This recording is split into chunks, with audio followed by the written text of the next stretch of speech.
योगमाया का रहस्य कहते हैं, जब भगवान कृष्ण का जन्म हुआ, दुनिया ने एक चमत्कार देखा। लेकिन उसी रात एक और चमत्कार जन्मा था, जिसे बहुत कम लोग जानते हैं। उसका नाम था योगमाया। देवकी और वसुदेव की जेल में कृष्ण का जन्म होते ही वसुदेव उन्हें यशोदा के घर छोड़ने निकल पड़े। बारिश, बिजली और यमुना की उफनती धाराओं के बीच ननिहाल की गोद में एक बच्ची सो रही थी। वह थी योगमाया। यशोदा और नंद को पता भी नहीं चला कि उनके घर आई बच्ची असल में दिव्य शक्ति का स्वरूप है।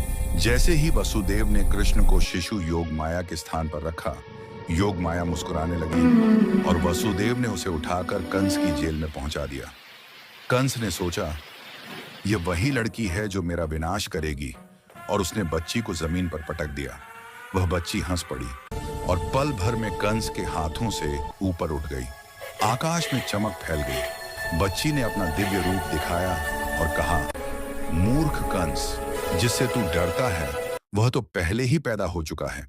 तेरा अंत निश्चित है। इतना कहकर योगमाया क्षण भर में गायब हो गई। लेकिन कहानी यहीं खत्म नहीं होती। लोग सोचते हैं कि योगमाया सिर्फ एक बच्ची थी, लेकिन सच यह है, वही योगमाया बाद में देवी दुर्गा, कात्यायनी और भद्रकाली के रूप में प्रकट हुई। वे केवल एक बच्ची नहीं थीं, वे वही शक्ति थीं जो ब्रह्मांड का संतुलन बनाए रखती है।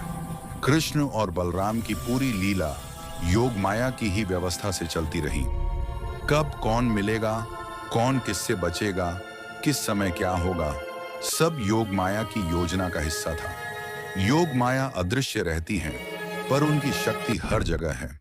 और कहते हैं, जिस दिन संसार में अधर्म बढ़ता है, वह चुपचाप किसी नई लीला की तैयारी करने लगती है। क्योंकि जहां कृष्ण हैं, वहां योगमाया हमेशा रहती है, अदृश्य पर सक्रिय।